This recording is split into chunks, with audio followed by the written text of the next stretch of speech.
And we're back again for part two with DJ Joshua Carl. And let's go. My tea is still hot. So, one of the main things that I love about you is that you network and associate with lots of great professional groups. How did you get involved with the Crooklyn Clan? Man, so when I got back from Iraq, before I left, I was managing a record store, and it was all dance music. No hip hop, no rock, just nothing but all kinds of dance music, but mostly like big room anthemy. The owner was this DJ Manolo, who has since become like a really, really sought after entertainment director in Atlantic City. Super good friend of mine. Almost like like an uncle, big brother person in my life. And man, it was the best gig. We would come in the morning, listen to records, order lunch, and just sit there and talk. That was it. We'd talk about everything, but as DJs, new records come in. Hey, why don't you grab the new stack and we'll listen to every single one, every single B side, every single thing on that came in today.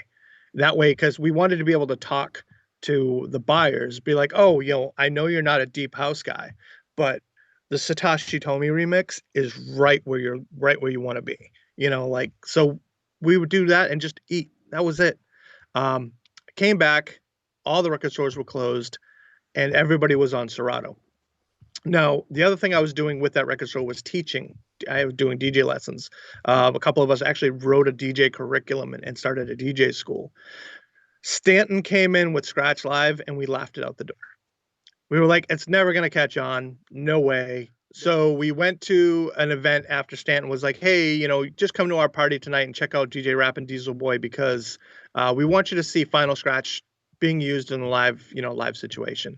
And ironically, to add to that, they were like, here's a camera.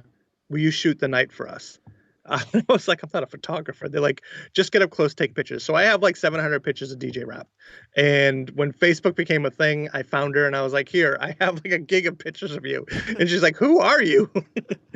Man, it's funny. But anyways, we looked at Final Scratch kind of like, oh, maybe, but not yet. Like it's not there. Like it's shut down like 3 times. And they were cool about it. Like they get on the mic and they're like, we're using this new technology and, it's groundbreaking. And everybody was like, oh, that's cool. Fast forward, come back to from Iraq, and everybody's on Serato. Now, the problem for me was everybody had the same exact library. Everybody was sharing libraries. So I was kind of like, dude, this takes away a major part of what I loved about DJing. That is digging and developing your own style and your own sound. Now, as much as the music world got insanely bigger, the amount of music that you actually played and people jived with got tighter, super tight. You're like, yo, now there's all this music I can play. They're like, well, now we want this and only this. With that, I stumbled across video and I was like, huh. I'm like, this is cool because now I can dig again. I can go try to find hard to find videos that nobody has. I can make videos that I've always kind of had in my head of what this should look like for a track, like, oh, this would be really good with like some Dumb and Dumber scenes, like, cause the track kind of is like that.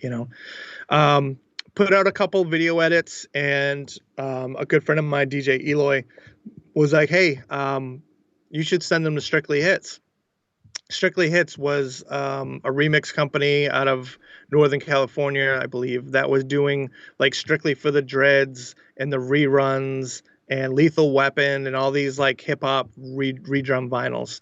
And they had an online page.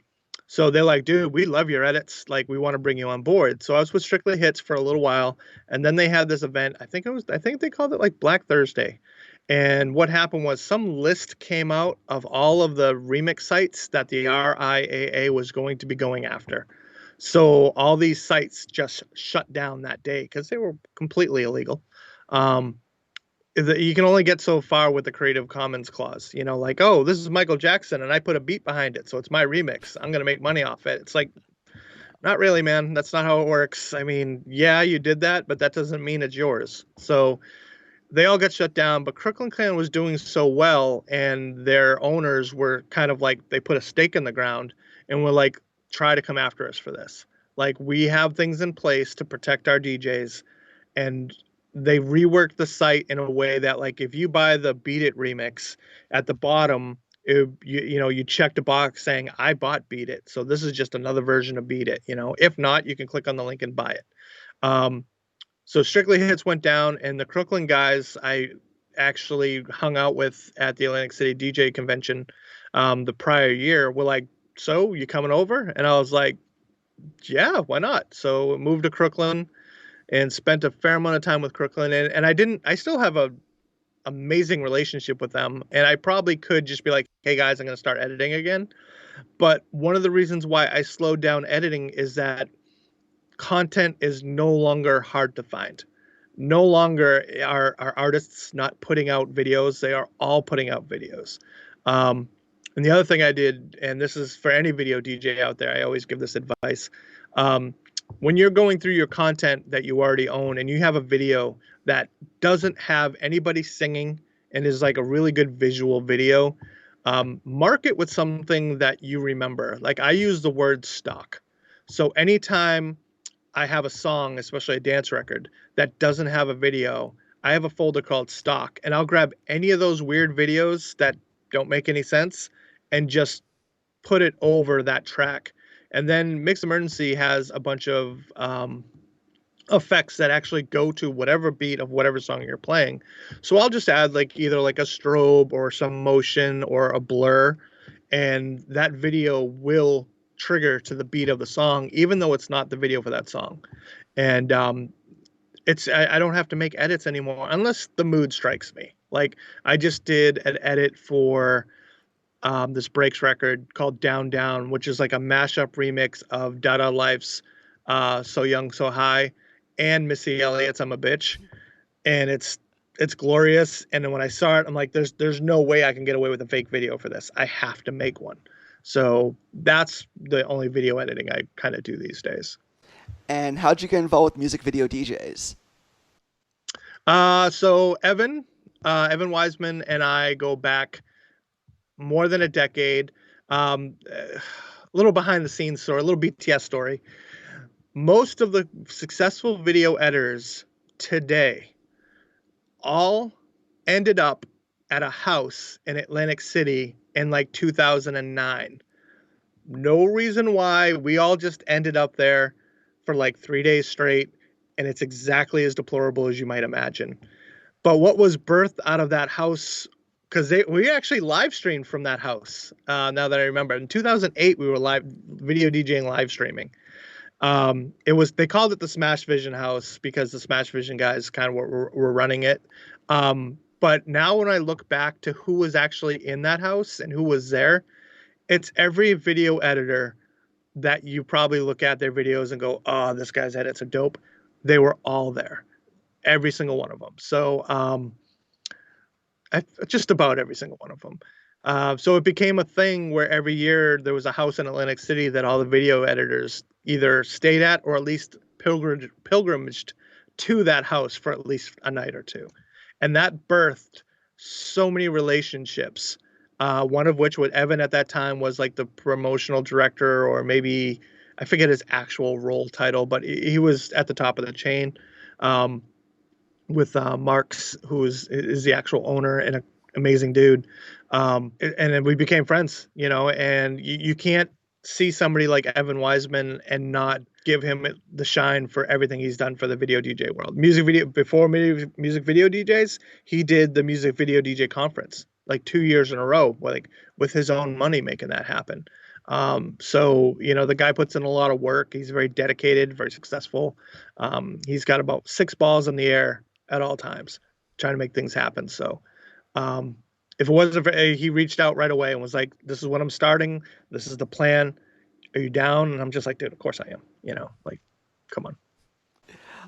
Where do you find those off the wall clips that you play? Like I said, man, like my sense of humor, my style, since the Twitch thing, I feel like it's more of an opportunity to kind of let that, like, what is the phrase? Let the freak flag fly.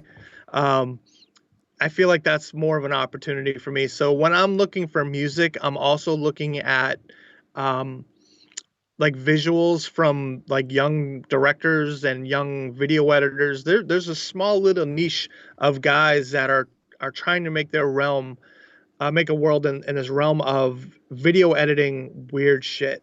Um, and you really can't like search it out because it doesn't really have a title.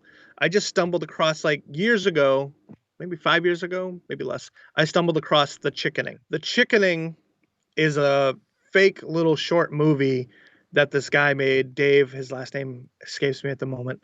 Um, he's huge on YouTube. But you know, like the deep fake videos and stuff like that, he was doing all that way before that.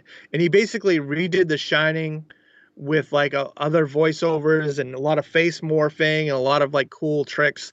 And I was like, man, this guy is just either on acid or a genius or both. But either way, everything he puts out, I'm just glued to the screen. So like I saw his stuff and I'm like, this is music video material right here. Like I know that's not what it is, but it's his stuff is most commonly the stuff that I play that people are like, what is this? And I'm like, it's not made for this. It's something that I saw like we always do. Like, hey, here's a Dusty Springfield track. This is not made for the nightclub. You know what? I'm gonna make it made for the nightclub, and that's kind of what I do with videos and clips. Like, and a lot of people have seen these too. There was a club in San Diego. Somebody dug out all their footage from the 80s, and apparently somebody used to just go around the nightclub with a camera, shooting people dancing, and it's the most quintessential 80s people ever. Like Flock of Seagulls hair, yeah, like Aquanet, parachute pants, the spaghetti straps, the rubber bands, the legions of Madonna fans, and they're all dancing horribly. It's definitely like a new wave club or something, but they shot like all this B-roll footage of people dancing, and it's good quality. I'm like, oh man, this is a gift. Like any 80s track that I ever wanted to play that didn't have a video or had bad videos. Here we go. But there are editors out there that I look at too. If you're not following one in particular, is The Wanderer from California. Well, him and I have a really good relationship, and I remember he came out with his remix pack, and I saw it, and I'm like, dude, this guy is in the same exact vein as me. He loves like like the Pointer Sisters and like like that mid to late 80s like soul R&B, but kind of dancey. Um, George Benson and all that stuff. And I'm like, dude, Chaka Khan. And I'm like, and this guy's making these like makeshift video edits using like 80s footage. And I'm like, dude, what do you want? He's like, let's just trade some videos. I'm like, no, here's money. Give me this. I'll give you my videos anyways, but you put in work. Like, I want these. So just like a month ago, he was like, I have another pack. And I'm like, how much? Just tell me. I was like, we're not trading. This pandemic, I just got a check from the government. You're getting a slice of it because you put in work. So if you're not familiar with The Wanderer and you like to play mid 70s to mid 80s, new wave rock, I don't want to say it electro, but he does a lot of like, B-sides from like Hashim and stuff like that. So definitely a dude to know if you're in that realm. Very razor made. So, looking forward to the end of 2021, let's imagine or pretend that everything is back to normal, a vaccine has killed COVID. Will you still be streaming as well as doing live performances? Yeah, yeah. I really gravitated. I've invested way too much, not just money, time, because that's all we've had is time. So I'm like, I'm constantly learning. I watch videos every single day from Harris's videos to like some random photographer. Like I didn't know anything. I didn't know what a gray card was. No idea what a gray card was. And I was having trouble with me being way too orange or way too washed out. And I'm like, man, I can't get this right. And actually, the guy who suggested it was Sam on Sam Woodall's stream. And I was in his chat, and I'm like, dude, I can't get my camera. I know I have a good camera. I can't get the color right. And he pulled out a gray card. He was like, you need one of these. And I'm like, oh, all right. Bought it, watched about 17 videos on how to use it, implemented it, and immediately saw the difference. So that path or that rabbit hole of learning exactly what white balance does, and more importantly, what custom white balance does, was like 2 days worth of learning for me. So I don't want to waste that in a month or 6 months, whatever it is. What I'm looking into doing is establishing or trying to establish a realm of streams that you don't have to chat with the viewers. The chats and the mods and and you can type with them.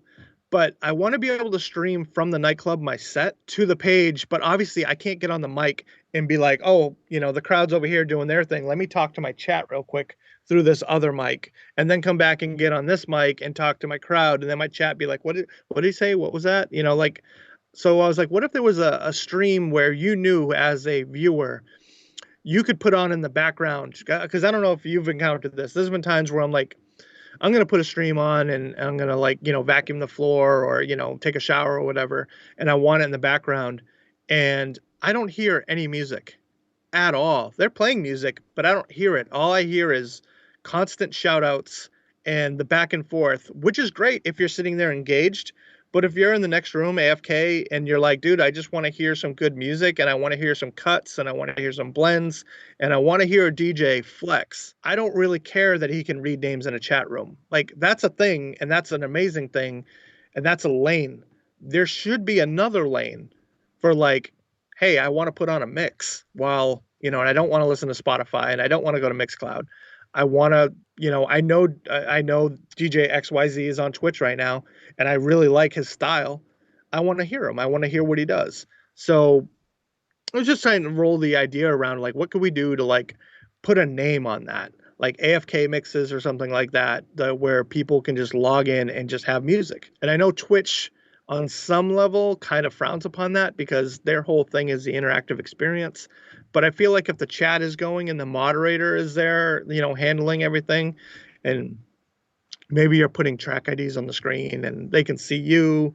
They don't necessarily need to see the video. They don't even need to see the crowd. Just some sort of element that you're DJing out in a nightclub. That's kind of a lane I want to explore.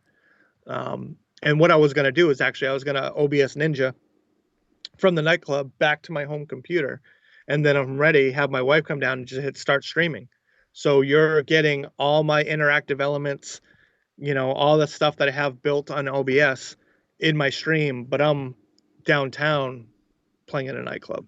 So that's kind of where I wanted to take that after this. Best of both worlds. And before we get to the speed round, AFK, what does that mean? Away from keyboard. Away from keyboard. Okay, cool. So in my interviews, I usually end with a take 5, like 5 quick questions. And let's power through these. I think you're going to love these. Let's go. Number 1, what does your wife and family think about your life as a DJ? They loved it at first. In the middle, got a little sick of it. And now they're back to loving it. They've reaped the benefits. I've played festivals and brought them with us, and they get to be backstage and back in the tents with all the celebrities and stuff. So there's days where they're like, "Dad, you're pretty cool." For your 2-hour Twitch sets, how long does it take for you to prepare? You know what? Not long. As I say, whenever I play, I don't plan anything. So as long as it takes me to get everything up and running, turn on all my lights, dial my camera in, run through everything, make sure everything's working, 20 minutes usually. I usually give myself 20 minutes or a half an hour to make sure everything's up and running. As you know, as we saw earlier, there's always problems.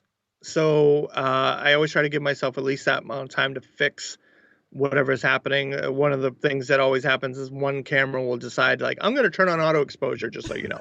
And I'm like, what? Why am I like white, literally white? And I have to go back in and like it's off or on, and I'm like, I didn't click that. Like, I don't know why that happened, but so yeah. I really enjoyed your Just Chat stream you did a few weeks ago. How often do you do those? Kind of when the community starts begging for them. There's a lot of people out there doing really amazing, sort of like state of the game streams and shows. Like, honestly, like Tweak's Music Tips right now probably has the game on lock. Kova's an amazing host. He works with amazing people on his show. He's an industry veteran, so it's not just like, if I was to do it, it'd be like, here's me and here's my friends. Kova does it. He brings in legitimate, actual, like, legends. So his streaming one is on Wednesday, so that's the one I make sure I always watch. But he also does them like on Mondays and Fridays. For me, it's been like, when I start getting messages piling up, how'd you do this? How do you do that? Can you help me with this? Or if I get something brand new technology wise, like when I got the NVIDIA broadcast app, Nobody else was using it. There was maybe one or two videos out there. I was like, all right, I gotta get out there and put this out. So I don't know when the next. I was actually gonna do one tonight, but then I got called to DJ. So Hey. What's been your most popular question and your strangest question? most popular question is just basically how do you do that? Um, like how'd you do this? How'd you do that? The other one out the gate back in like April, May, like how much for you to build me my stream kind of stuff. And I'm like, why do you want me to do it, dude? Like, this isn't an opportunity. Like, there's no longer a girl in the front row going, no, change it, or no, this sucks, or you suck. That's not a thing anymore. Do you like build yourself up, build your brand up, and then if people don't like it, okay. But this is your opportunity to not be stuck in that box anymore. It's your opportunity to like kind of like and that's why I don't see anybody playing contemporary music. Not nobody, but when I say contemporary music, contemporary hip hop, all the stuff on TikTok, like all the like the ratchet hop stuff, all the rap. Everybody's playing either like contemporary dance music, contemporary pop, or throwbacks, and and I think that speaks to the realm of DJs and what they're into. So, the weirdest question. I don't know. It's really hard, man, because I'm really weird. So I usually just look at weird as standard. I'm strange also. I love this quote, and I wonder what triggered it. I don't take myself too seriously, but I take what I do very seriously. I'd like to think that I made that up, and I'm not sure that I did. But given the clowniness of my personality, one of the things I often ran into, especially in the younger years, was not being taken seriously because everything was a joke for me. How many times in my young life did I hear, "Is everything a joke to you?" And I'm like, if it's funny, like I've definitely that's I did not make that up. That's been in movies. But as a professional, you're kind of like, hey, I want you to know that I'm fun. I like to have fun. I love to laugh. I don't I'm not one of these people that take themselves so seriously, and I feel like ego is kind of like intertwined into that. Like if you take yourself that seriously, part of it has to be ego driven, you know. And that's one of the biggest things. I hate seeing ego, and I try my hardest to always remember, like, stay grounded. Know who you are. You're a 40 some odd year old guy with a bunch of comic books and a bunch of friggin' Lego dolls floating around your house. Like it's not that serious. When it needs to be serious, like when you're in Iraq and someone presents you with somebody dying and it's your job to save them, very serious. Ironically, the funniest jokes came when we had a person in 15 pieces on our table. And they call that, what do you call it? Emergency room humor, or some gallows humor. The only way to deal with that situation is humor. Because if you don't, you're probably going to like jump off a bridge. Like you need a coping mechanism. So not taking myself seriously has always been a thing for me. But as we mentioned earlier, learning this stuff, implementing it, I take that really seriously. And what would you like to say to all your fans and friends out there watching this? So the six people that kind of make up my fan base and my friend base, nah,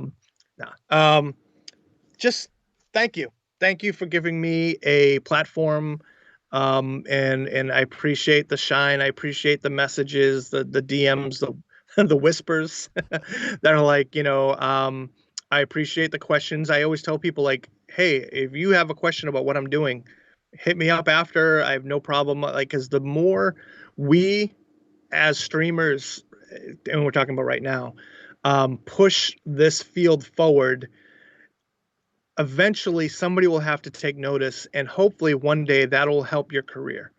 Um, if you had said to me 10 years ago, when I go to a venue and say, hey man, like I'm going to be in your town, here's my APK, and they're going to come back with how many followers do you have on a social media site, I would have laughed at you. I would have been like, well, what's that got to do with anything? Okay, I got 5 million followers. They're all in Belgium, but hey, you wanted to know, so, or they're all fake, or, whatever you want to parlay out of that. I love the idea that in a year or two, when you go to you're vying for a venue and you show them a multimedia experience as opposed to here I am with the controller that I bought last week, and here I am with my set that is basically ripped off Spotify every 3 days. They'll look at that and they'll look at this other package where like these guys over here that were doing all this stuff not only are going to come in and put on a great show audio and visually, they're entertainers. They know how to entertain, they know how to interact with an audience, and like maybe they can get on board on Wednesday and they can do like a 2 hour stream from our nightclub, and then we can share that with our clients, and then people will be like, hey, that place that does that stream on Wednesday, they're having that guy in on Friday, and from their aspect they'd be like, that's promotion, like that's gonna put asses in the seats, as they say. So I'm constantly trying to figure out ways to work streaming on the success or non-success of streaming into post-COVID um, world. So we'll see. Speaking about streaming, tell us when you stream and how we can follow you online. Sure. So all my socials everywhere are DJ Joshua Carl, either all one word or split up. DJ Joshua Carl, and that's I've got real lucky. Pretty much all of them are that. Um, I am on Twitch Mondays right before you on Music Video DJs, 8 p.m. to 10 p.m. Eastern. I do a show on Wednesday called Revenge of the Breaks, which is a super niche style of music, but it has a very devout um, following. All breaks for life. I even have a breaks for life emote and a shirt in my my whatever it's called, shirt store, whatever that thing is, merch store. Um, and then on Fridays, as of right now, I'm in this great raid train with a lot of DJs from California and Canada called Vintage Fridays. It's from noon to midnight. It's all 70s, 80s, 90s, a little bit of Y2K stuff too. Um, and then I do pop-up sets here and there. So I do at least 3 days a week, sometimes more. I also game on my Twitch channel. So it's either Call of Duty. I did a lot of Avengers when Avengers came out, and I do retro gaming too, which is something people keep asking me, when are you going to do more retro gaming? It's just a matter of, kind of when the mood strikes me, and play like Legend of Zelda and Punch Out and Metroid and, you know, games from the Atari 2600, like Pitfall and shit like that. So, um, yeah. Well, I'm the Real Ron S on Twitch. I am the Real Ron S Chicago. I stream Monday, Wednesday, and Friday from 6 to 8 p.m. Central Time, and then of course 9 to 10 p.m. Central Time on Music Video DJs. And on Sundays, I do a tea dance from 2 p.m. to 7 p.m. Thank you, Joshua, for joining us today, and Thank you. and I look forward to following you again on Monday. Yes, sir. Have a good night. Thanks, man. You too. See ya. I love those glasses. I stumbled across them. You can't. It's funny is you can't even really tell that they light up super bright. Oh wow, I didn't notice. Yeah, it's hard to tell with all the lights on me. Yeah. So they have a. Those are really cool. You can't see, but